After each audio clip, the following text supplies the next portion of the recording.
বলেছিলাম যে বিজেপি মানেই জুমলা। 2014 থেকে নরেন্দ্র মোদী যা যা কথা বলেছে একটা কথা তারা রাখতে পারেনি। তাহলে শুভেন্দু অধিকারী যে তৃণমূলের বরপুত্র, মমতা ব্যানার্জির একেবারে শীর্ষ, সে হঠাৎ এমন কি খেল দেখিয়ে দেবে? যা আমাদের মনে হয়েছিল বিজেপি সরকারে আসার আগে করবে, বিজেপি সরকারে আসার পর আমাদের 100% একদম ঠিক তারা প্রমাণ করেছে যে জব জব মোদী ডরতা হ্যায় হিন্দু মুসলমান করতা হ্যায়। বিজেপি যাদের ভোটে জিতে আসলো, তারপরে তো তাদের কিছু দেখভাল করতে পারলো না। মেয়েদের বলেছিল 1,500 টাকা বাড়িয়ে 3,000 টাকা করবে, মেয়েরা সব দুহাত ভরে বিজেপিকে ভোট দিল।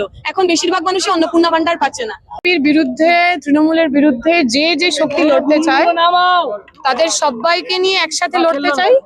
তাতে আইএসএফ এর মতো কাজ করবে। তিনি এখানকার বিধায়ক, তার প্রতি আমাদের সমস্ত রকম শুভেচ্ছা রয়েছে। কিন্তু একই সঙ্গে আমরা আমাদের পার্টির কাজ করব। আমাদের পার্টি শুধুমাত্র নির্বাচনে জেতার জন্য তো পার্টি করে না, আমরা একটা সমাজ বদলের স্বপ্ন দেখি, গরিব মেহনতি মানুষের হাতে সম্পদের পুনর্বন্টনের স্বপ্ন দেখি। সেই কাজ চলবে। এই কাজ এর বিরুদ্ধে হচ্ছে বা তার পক্ষে হচ্ছে এমন কোনো ব্যাপার নেই। আইএসএফ এর মতো সংগঠন করবে, সিপিআইএম এর মতো সংগঠন করবে। আইএসএফ এর কথা আপনারা সবাই এই বক্তব্যে একবারও বললেন না। অবশ্যই বলেছি। আমরা বললাম যে এই মুহূর্তে দাঁড়িয়ে যারা লড়াই করছেন, যারা এই মুহূর্তে নির্বাচনে জিতেছেন অথবা জেতেননি, যারা বিজেপির বিরুদ্ধে লড়াই করছেন, তৃণমূলের বিরুদ্ধে লড়াই করছেন, তারা সবাই একসাথে আমাদের সম্পদ। এবং সেখানে এই মুহূর্তে আমাদের জোটের যে দুজন বিধায়ক বিধানসভার মধ্যে রয়েছেন, রানাদা এবং নওশাদ সিদ্দিকী, তারা দুজনেই আমাদের যে রাজনীতি বা এই জোট যেভাবে একসাথে কাজ করা শুরু করেছে, বিজেপি তৃণমূলের বিরুদ্ধে, ধর্মনিরপেক্ষতার জন্য, সাম্প্রদায়িকতার বিরুদ্ধে, সাধারণ গরিব খেটে খাওয়া মানুষের ভালোর জন্য যে লড়াই তারা করছেন, আমরা সবাই মিলে তা একসাথে করছি। আজকে আমি দুটো শুনতে পারবো না।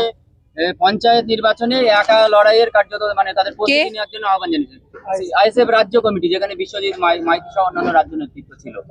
এই যে জোট যে আপনাদের সঙ্গে ছিল, কার্যত বিচ্ছেদের যে ঘোষণা দিয়েছে, সেটাতে আসলে আপনাদের সেটা আমরা এখনো এরকম কিছু শুনতে পাইনি। নির্বাচনের আগে যে জোট হয় সেটা একটা দীর্ঘমেয়াদী প্রচেষ্টা। লোকসভা নির্বাচনে যেমন আইএসএফ এর সঙ্গে আমাদের জোট হয়নি, তাও আমরা আলাদা লড়েছিলাম। সেই সময় যারা আমাদের নির্বাচনের প্রার্থী ছিলেন তারা এখনো গরিব খেটে খাওয়া মানুষের কথা বলছেন। আবার বিধানসভা নির্বাচনে আমাদের জোট হয়েছে, নওশাদ সিদ্দিকী আমাদের জন্য প্রচার করতে এসছেন, নওশাদের জন্য বাকিরা প্রচার করতে এসছে।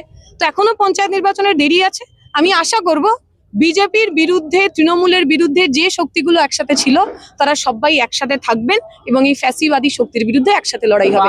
যারা তাতে আসতে চান কি চান না সেটা তাদের ব্যাপার। বাম আমলে তসলিমা নাসরিনকে বাংলা ছাড়তে হয়েছিল, বিজেপি আমলে তিনি আবার বাংলায় আসলেন।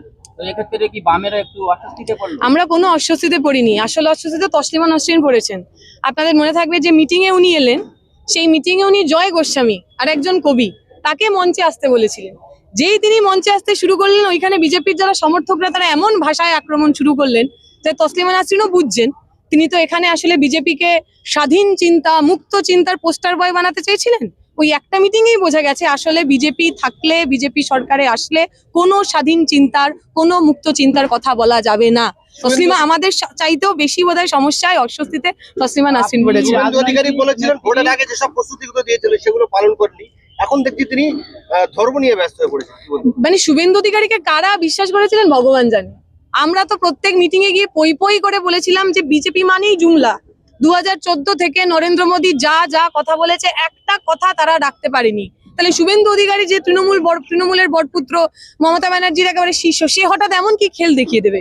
যা আমাদের মনে হয়েছিল বিজেপি সরকারে আসার আগে করবে, বিজেপি সরকারে আসার পর আমাদের 100% একদম ঠিক তারা প্রমাণ করেছে। আপনি রাজনৈতিক নেত্রী, কিন্তু আপনাকে একটা সামাজিক প্রশ্ন করবো, যেহেতু আপনি ইয়াং, সেই জন্য এই যে যুব সমাজ বা ইয়াং সমাজ মোবাইল গেম, মাদকাসক্ত ইত্যাদিতে বা বাল্য বিবাহ নাবালিকাদের হচ্ছে, আবার সেই যুবকরা মানে বাল্য বিবাহে পশ্চিমবঙ্গ সবার আগে। এটা কি যন্ত্রণার, কি লজ্জার, যেখানে বাংলার মেয়েরা একটা সময় সারা বিশ্ব দাপিয়ে বেরিয়েছে, সেখানে বাল্য বিবাহে পশ্চিমবঙ্গ 1 নম্বরে। পরিযায়ী শ্রমিক, এই আপনাদের এলাকা থেকেও প্রচুর আমার বয়সী 17, 18, 19 আরো কম বয়সী ছেলেমেয়েরা এরকম রয়েছে যারা পেটের দায়ে কাজের জন্য রাজ্য ছাড়তে বাধ্য হচ্ছে।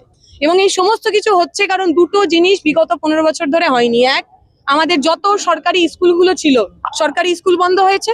তাহলে ছেলে মেয়েদের পড়াশোনার সুযোগ যদি কমে তাহলে তারা কি করবে?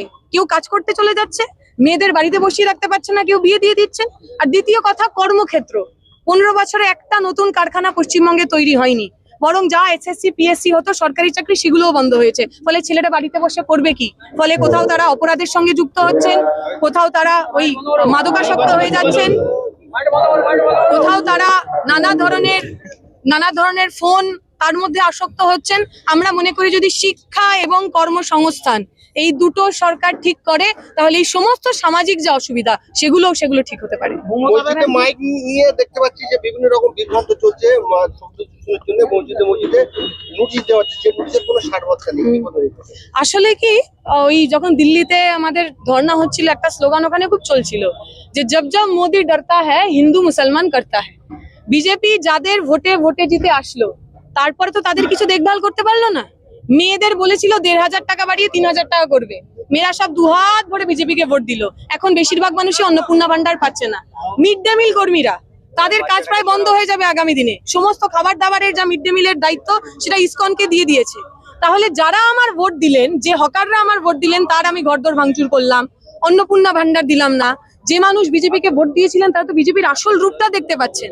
সেইটা দেখতে পাচ্ছেন বলেই এখন শুধুমাত্র মন্দির মসজিদ নয়, আরো বেশি করে কোথাও এই যে নামাজ পড়তে দেওয়া যাবে না, রেড রোডে ঈদের সময় করা যাবে না, আজানের মাইক বন্ধ করতে হবে, আরো নানা ধরনের ধর্ম কর্ম নিয়ে ওরা প্রতিদিন আমাদের গুলিয়ে দেওয়ার চেষ্টা করবে, যাতে মানুষ মন্দির মসজিদ নিয়ে ব্যস্ত থাকে আর তার পড়াশোনার প্রশ্ন, তার চাকরির প্রশ্ন, তার ভালো থাকার প্রশ্নগুলো পিছন দিকে চলে যায়। মমতা ব্যানার্জির উপরে হামলা, যেখানে ডিম ছোড়া কাদা ছোড়া হয়েছে, মন্তব্য করেছেন দিলীপ ঘোষ যে ডিম কেন ছুটেছে, ইট ছুড়লে আরো খুশি হতাম, আমি ইট ছোড়ার নিদান দিই। দিলীপ ঘোষকে ইট ছুলে দিলীপ ঘোষের ভালো লাগতো? উনি তো এতদিন আগে নির্বাচনে জেতেননি, উনি তো দেশের রাজ্যের মন্ত্রী ছিলেন না, রাজ্যের এমএলএ ছিলেন। ওনার গায়ে যদি কেউ ডিম ছুড়তো, ওনার গায়ে যদি কেউ ইট ছুড়তো, ভালো লাগতো? একটা গণতান্ত্রিক দেশে ডিম ছোড়া, ইট ছোড়া এটা কখনো নিদান হতে পারে?